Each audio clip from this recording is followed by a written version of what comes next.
আসসালামু আলাইকুম। এস একাডেমির পক্ষ থেকে স্বাগতম। আজকে আমরা শিখব কেমিস্ট্রি দ্বিতীয় পেপার পরিবেশ রসায়ন। আজকে আমরা পরিবেশ রসায়নের 2 নম্বর ক্লাস করব। ইনশাআল্লাহ যারা আমার এই ক্লাসগুলো সবগুলো ক্লাস দেখবে তার এই অধ্যায়ে ইনশাআল্লাহ আর কোনো প্রবলেম থাকবে না। ইনশাআল্লাহ আমি এটু একদম জেড করাবো এই অধ্যায়ে। আমার সবগুলো ক্লাস করলে তুমি অবশ্যই কি তোমার অ্যাডমিশন এক্সামে এবং কি তোমার বিশেষ করে তোমার বোর্ড পরীক্ষায় ইনশাল্লাহ কমন থাকবে এই অধ্যায়ে। এমনভাবে আমার ক্লাসগুলো গুছানো আছে। যারা আমার প্রথম ক্লাসটা দেখো না তারা অবশ্যই কি আমার প্রথম ক্লাসটা দেখে আসবে। আজকে আমরা সেকেন্ড ক্লাস শুরু করব। এখন আমরা ক্লাসটা শুরু করতেছি। প্রথম আমরা ক্লাসটা শুরু করবো কি দিয়ে? চার্লসের সূত্র দিয়ে। চার্লসের সূত্র আমরা সমান কি জানি? ভি প্রপোর্শনাল টি। ভি প্রপোর্শনাল টি কখন হয়? যখন কি চাপ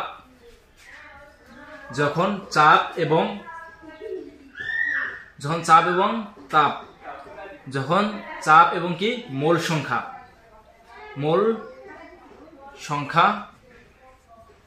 স্থির থাকে।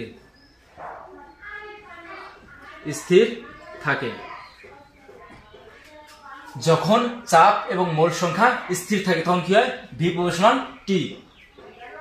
তাহলে আমরা ভি প্রপোর্শনাল টি সমান কি লিখতে পারি? বা ভি ইকুয়াল কে ইন্টু টি। এই প্রশ্নটা যখন আমরা বাদ দেবো তারপরে তো আমরা কে লিখছি, কেটা কি একটা ধ্রুবক সংখ্যা। বা টিটা কি প্রথমে কি আছে? ভি। এই পাশে কি আছে? টিটা গুণ আকার আছে। যখন আমরা গুণ আকারে ডান পাশে থাকে বাম পাশে নিয়ে আসবো, গুণের পরিবর্তে কি হয়ে যায়? ভাগ হয়ে যায়। তাহলে আমরা কি লিখতে পারি? ভি ডিভাইডেড টি ইকুয়াল কে। বা V one divided T one equal V2 divided T2। এটা কি আমাদের চার্লসের সূত্র। এই সূত্র কখন হয়? যখন তাপমাত্রা কি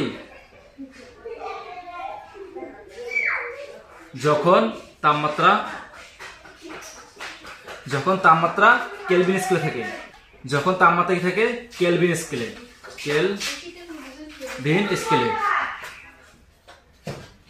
যখন তাপমাত্রা কেলভিন স্কেলে থাকে তখন আমাদের সূত্র কি হয়? V1 divided T1 equal V2 divided T2। এখন আমরা কি এই সূত্রের গ্রাফ দেখব। এবার আমরা ভি ভার্সেস টির গ্রাফ দেখব। এটা কি থাকে? কেলভিনে, যখন কেলভিন তাপমাত্রা থাকবে টি এর গ্রাফ। প্রথম আমরা y অক্ষ x অক্ষ আঁকলাম। দেখো এবার ভি ভার্সেস টি। তাহলে আমার ভি কোন জায়গায় হবে? প্রথমে ভি হবে, যেটা প্রথমে থাকে সেটা কি হয়? y অক্ষ বরাবর। আর যে ভি ভার্সেস পরে যে মানটা থাকে সেটা কি হয়?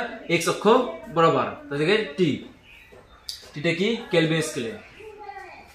তাহলে আমরা সূত্র কি জানি? ভি প্রপোর্শনাল টি। তাহলে আমরা এটা লিখতে পারি ভি ইকুয়াল কে ইন্টু টি। বা আমরা লিখতে পারি y ইকুয়াল এম এক্স। দেখো ভি বলতে আমরা কি লিখছি? y, কে বলতে আমরা লিখছি m, টি বলতে আমরা লিখছি x। y equal m x এর গ্রাফটা কি হয়? মূল বিন্দুগামী। গ্রাফটা কি হয়? মূল বিন্দুগামী।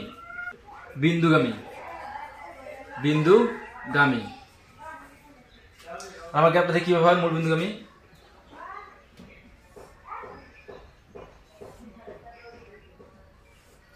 আমরা জায়গায় 3টা রেখা করছি। আমরা কি ডট কেন দিলাম? কারণ গ্যাসের আয়তন কখনো কি শূন্য হয় না, তার জন্য আমরা এই জায়গায় ডট দিচ্ছি। মূল বিন্দুগামী হবে কিন্তু কি মূল বিন্দু দিয়ে যাবে না, এটা মনে রাখবে। তাহলে আমরা লিখতে পারি P1 P2 P3। আমরা যে একটা একাট করি তাহলে প্রত্যেকটা বিন্দুতে কি হয়ে গেল? তাপমাত্রা স্থির হয়ে গেল। দেখো এবার আমরা দেখবো কি ভি এবং পি এর সম্পর্ক কি। ভি এর পি এর সম্পর্ক হচ্ছে ব্যস্তানুপাতিক। ভি এবং পি এর সম্পর্ক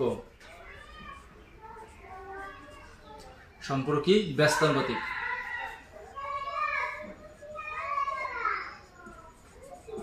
ব্যস্তানুপাতিক। আমরা কি জানতাম? ভি ইকুয়াল 1 ডিভাইডেড কে ইন্টু 1 ডিভাইডেড পি। কি? ব্যস্তানুপাতিক সম্পর্ক। তাহলে দেখো ব্যস্তানুপাতিক সম্পর্ক যদি হয় যে যার চাপ বেশি তার আয়তন কি হবে? কম হবে। যার চাপ কম তার কি হবে? আয়তন বেশি হবে। এই দেখো এই গ্রাফের মধ্যে চাপ কার কম? এই যে পৃথিবীর চাপটা কি অনেক কম, তারপর পিতে থেকে কোনটা বেশি আছে P2, তারপর চাপ বেশি আছে কোনটা P1। তাহলে যার চাপ কম আছে তার আয়তন কি হয় বেশি হয়, কারণ কি এটা ব্যস্তানুপাতিক। তাহলে আমরা লিখতে পারি কি P1 less than P2 less than P3। দেখো এটা তোমার পরীক্ষায় এমসিকিউ আসতে পারে, এটা কি বিশেষ করে তোমার অ্যাডমিশন এক্সামে এই কোশ্চেনগুলো এমসিকিউ আকারে আসে। তোমার বলতে পারে নিচের কোনটি P ভার্সেস T কেলভিন স্কেলের গ্রাফ, তখন কি তোমার এই গ্রাফটা দেখাইতে হবে। আর যদি বলতে পারে যে গ্রাফ না দিয়ে বলতে পারে নিচের কোনটি P ভার্সেস T এর গ্রাফ, তোমাকে কি এইভাবে দিতে পারে P1 less than P2 less than P3, এইভাবে অপশন কয়েক চারটে দিতে পারে, সঠিক অপশনটা কি দেখাতে হবে। আসলে এটা বুঝতে পারছো। এবার আমরা দেখো এটা আমরা কি দেখলাম কেলভিন স্কেলে আমরা চার্জ সূত্র দেখলাম, এবার আমরা সেলসিয়াস স্কেলে চার্জ সূত্র দেখবো।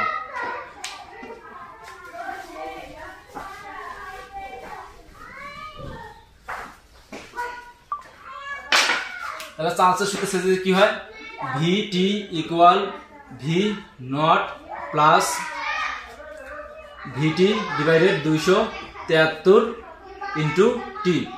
কত ডিগ্রিতে আয়তন মান হবে T ডিগ্রি সেলসিয়াস, তাপমাত্রায় আয়তন। এই ভিটির মানটা কি T ডিগ্রি সেলসিয়াস তাপমাত্রায় আয়তন, আর ভি নটের মানটা কি হচ্ছে 0 ডিগ্রি সেলসিয়াস তাপমাত্রায় আয়তন।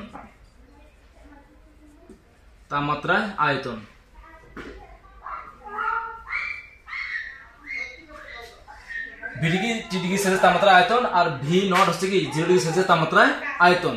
এবার আমরা এটা গ্রাফ দেখি।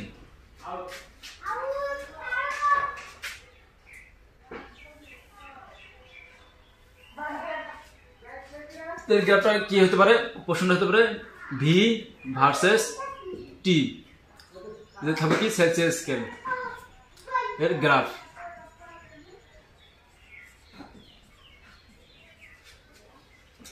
তাহলে আমরা এটা কি লিখতে পারি ভি, আর কি লিখতে পারি টি। আমরা সূত্র কি লিখতে পারি, সূত্র আমরা লিখি VT equal V naught plus VT divided 273 into T, বা ভিটি সমান আমরা কি লিখতে পারি ওয়াই ইকুয়াল ভি নট সমান লিখতে পারি আমরা সি প্লাস ভিটি ডিভাইডেড 273 সমান আমরা লিখতে পারি এম, আর টি সমান আমরা লিখতে পারি এক্স। এটা আমরা এখন সাজিয়ে লিখি, বা টি বা y equal m x plus c. এই সরলরেখার গ্রাফটা কি হয় এইভাবে হয়, এই যে মূল বিন্দু কি 0,0, আর এই যে বিন্দুটার মানটা কত 0 ডিগ্রি সেলসিয়াস, তাহলে আমরা কি বলতে মাইনাস 273 ডিগ্রি সেলসিয়াস। আর এই যে এই মানটা হচ্ছে কার মান, এই যে সির মান।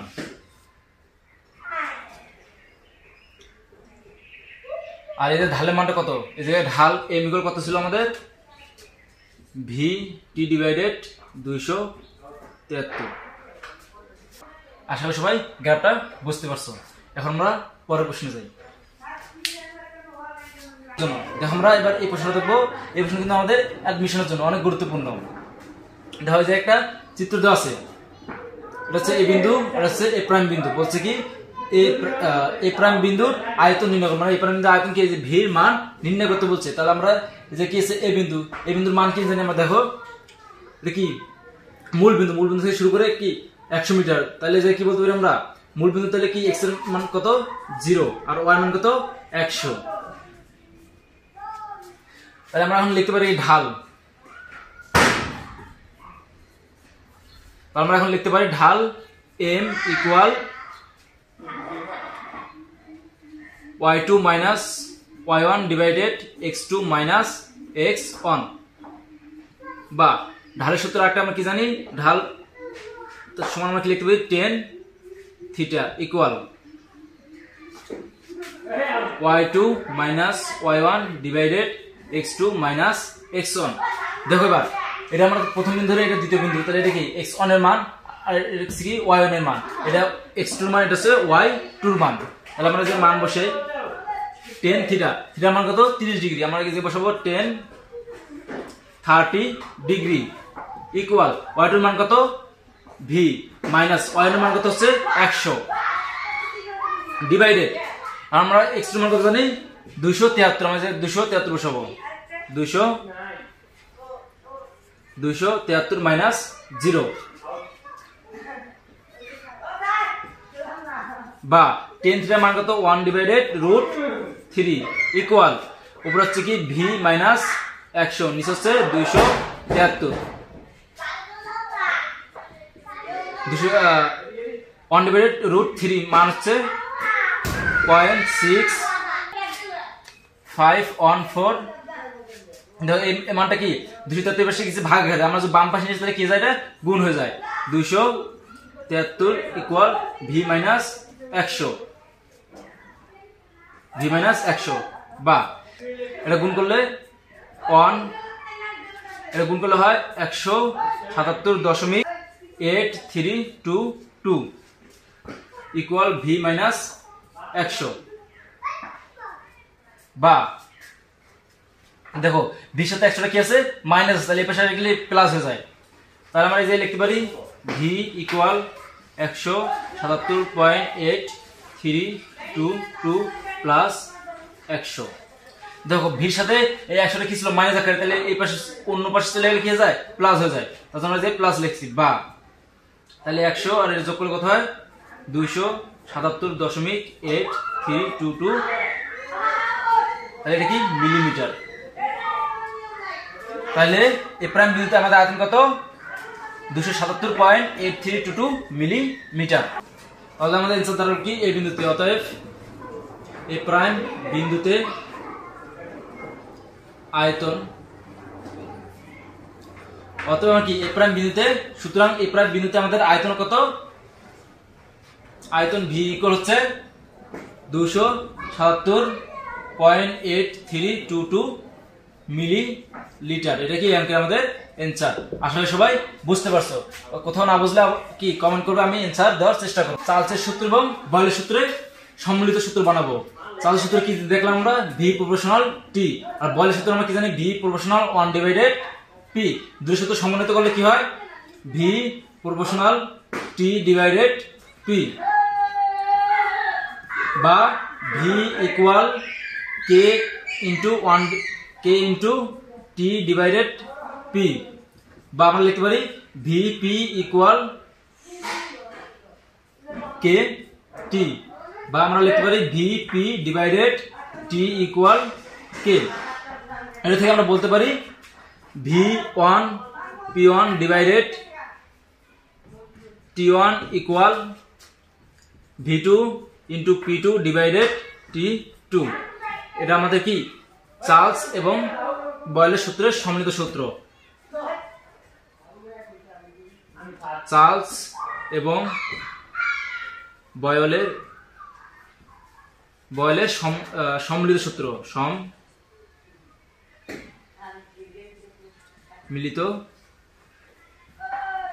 সূত্র চার্লস এবং বয়েলের সম্মিলিত সূত্র কি v1 into t1 v1 into p1 divided t1 equal v2 into p2 divided t2 এই সূত্র দিয়ে অনেক কি পরীক্ষায় সিকিউ আসে অনেক কোশ্চেন আসে এই সূত্র দিয়ে আমরা এই সূত্র মনে রাখবো